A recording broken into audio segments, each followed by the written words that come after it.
Assalamualaikum warahmatullahi wabarakatuh. Halo semuanya, perkenalkan saya Akbar Naufal Makarim, mahasiswa program studi teknologi rekayasa otomasi Sekolah Vokasi Universitas Diponegoro dengan NIM 039 akan mencoba menjelaskan kepada teman-teman semua tentang proyek SCADA yang telah saya buat. Proyek SCADA yang telah saya buat ini adalah sistem kontrol kandungan oksigen, suhu, dan pH pada bagian dari wastewater treatment plant atau biasa disebut dengan WWTP, berbasis SCADA dengan komunikasi protokol Modbus TCP/IP. WWTP sendiri merupakan sebuah plan ataupun sistem yang digunakan untuk mengolah limbah cair industri agar sesuai dengan standar yang telah ditentukan sebelum akhirnya limbah tersebut dibuang atau mungkin dapat digunakan kembali untuk kebutuhan industri. Dapat dilihat di sini terdapat beberapa kolam untuk menampung limbah. Yang pertama terdapat storage pond. Di sini limbah pertama kali ditampung dari proses-proses industri. Kemudian akan dilakukan proses aerasi, yaitu proses meniupkan udara secara langsung kepada limbah yang digunakan untuk memenuhi kebutuhan oksigen untuk mikroorganisme pendegradasi limbah. Setelah itu ke dalam kolam selanjutnya, yaitu kolam penetralan.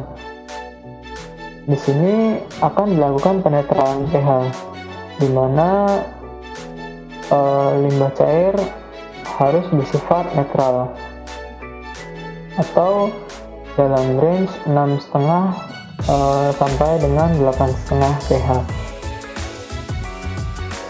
sehingga bisa disimpulkan bahwa apabila kondisi limbah cair bersifat asam, maka limbah tersebut akan dicampurkan dengan cairan yang bersifat basah. Di sini digunakan cairan NaOH.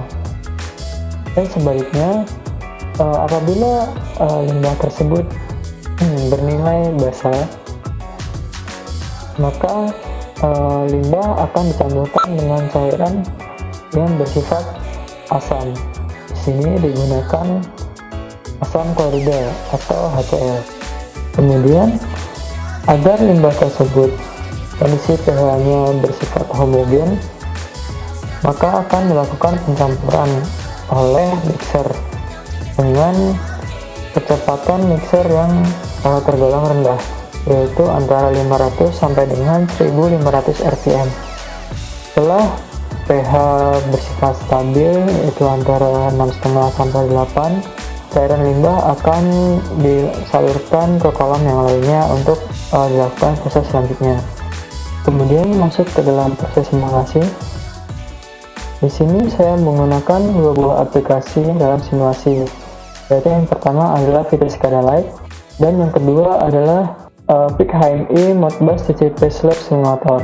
Antara VT SCADA Lite dan PIC HMI ini berkomunikasi melalui Modbus protokol TCP/IP, yaitu melalui localhost IP pada laptop saya. Kemudian perlu digarisbawahi bahwa hal ini hanya bersifat simulasi, sehingga saya tidak menggunakan controller apapun, dan saya yang akan berperan sebagai controller melalui aplikasi PIC HMI TCP/Lab Simulator ini. Kemudian dalam VT SCADA Lite, setelah saya buat tampilan HMI untuk sistem ini, bisa dilihat dalam gambar ini. Kemudian saya juga telah menyiapkan beberapa tag yang diperlukan, yaitu beberapa tag yang bersifat analog dan digital. Saya menggunakan 3 jenis pengalamatan. Yang pertama adalah berjenis coil, dan yang kedua adalah input register, dan pengalamatan holding register. Kemudian untuk proses pertama, yaitu adalah operator menyalakan seluruh sistem, yaitu dengan menekan tombol start pada HMI yang ada di sini. Ketika tombol start dinyalakan, maka input valve akan menyala secara otomatis. Kemudian dalam aplikasi Quick HMI, maka untuk alamat push button dan input valve akan bernilai 1. Kemudian tombol e-stop di sini berfungsi untuk mematikan seluruh sistem, sehingga apabila tombol ini ditekan, maka input valve akan mati, dan dalam aplikasi Quick HMI alamat 01 akan mati juga. Kemudian kembali lagi, apabila operator menyalakan sistem, maka input valve akan nyala, sehingga limbah akan mengalir ke kolam yang pertama, yaitu kolam penyimpanan.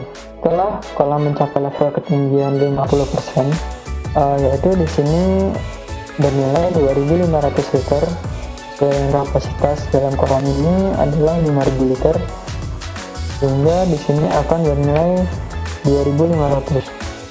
Bisa dilihat di sini level ketinggian bernilai separuh. Kemudian blower akan nyala untuk dilakukan proses aerasi, sehingga dengan alamat 0002 blower akan nyala. Setelah kolam penuh, berarti di sini bernilai 5.000, maka input valve akan otomatis mati, dan akan dilakukan pengukuran untuk temperatur dan dissolve oksigen atau oksigen terlarut dalam limbah.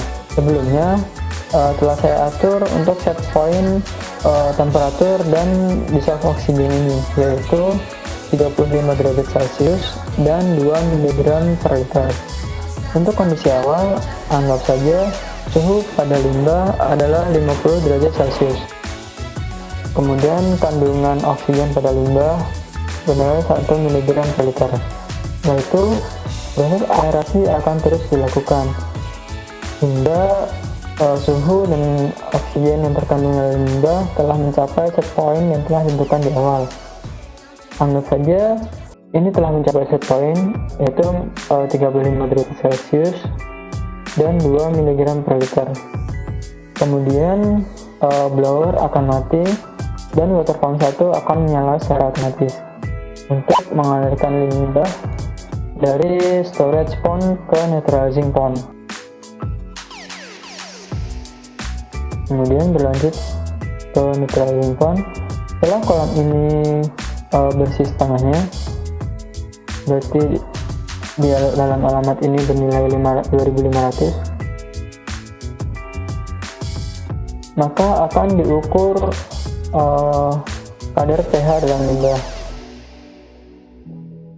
Seperti yang telah saya jelaskan di awal tadi, kondisi pH atau pH yang terkandung dalam limbah haruslah bersifat netral atau berkisar antara nilai 6,5 sampai dengan 8,5. Anggap saja untuk kondisi awal pH ini bersifat asam, misal bernilai 5. Maka untuk pengukuran pH di sini akan bernilai 5. Sehingga cairan limbah ini perlu ditambahkan dengan cairan yang bersifat basal, yaitu di sini digunakan NaOH. Kemudian controller akan menyalakan valve dari NaOH. Di sini beralamatkan 00005. Maka valve dalam NaOH akan menyala. Setelah kolam penetralan penuh, berarti di sini penuh 5.000, maka water pump 1 akan mati. Kemudian setelah beberapa liter, sesuai nanti dengan ketentuannya, maka valve dalam NaOH juga akan mati. Kemudian agar kondisi atau kadar pH dalam limbah bersifat homogen atau sama, maka akan dilakukan pengadukan oleh mixer. Di sini telah ditentukan untuk set point kecepatan mixer adalah 500 rpm. Kemudian mixer akan otomatis menyala sesuai dengan kecepatan yang telah ditentukan. Kemudian setelah kadar dalam pH bernilai netral atau di sini sesuai dengan set point adalah 7, maka di sini akan bernilai 7, maka mixer akan mati. Kemudian dalam sistem ini juga terdapat sebuah sistem alarm, yaitu untuk kondisi level cairan pada tangki HCl dan NaOH. Di sini masing-masing tangki HCl dan NaOH memiliki kapasitas 500 liter, sehingga dapat dilihat dalam aplikasi TCP Simulator. Di sini bernilai 500. Kemudian apabila salah satu level cairan dalam tangki ini bernilai rendah, misal dalam tangki NaOH bernilai 550 liter, maka controller akan mengirimkan sinyal kepada indikator level alarm untuk menandakan kepada operator bahwa tangki NaOH perlu diisi. Di sini NaOH level alarm beralamat 0007. Setelah tangki NaOH diisikan secara penuh, di sini berarti bernilai 500, maka NaOH level alarm akan mati. Kemudian kembali ke pengolahan limbah. Setelah pH limbah bersifat netral, maka limbah akan dialirkan ke kolam selanjutnya melalui water pump 2. Di sini berarti water pump 2 akan menyala melalui alamat 0009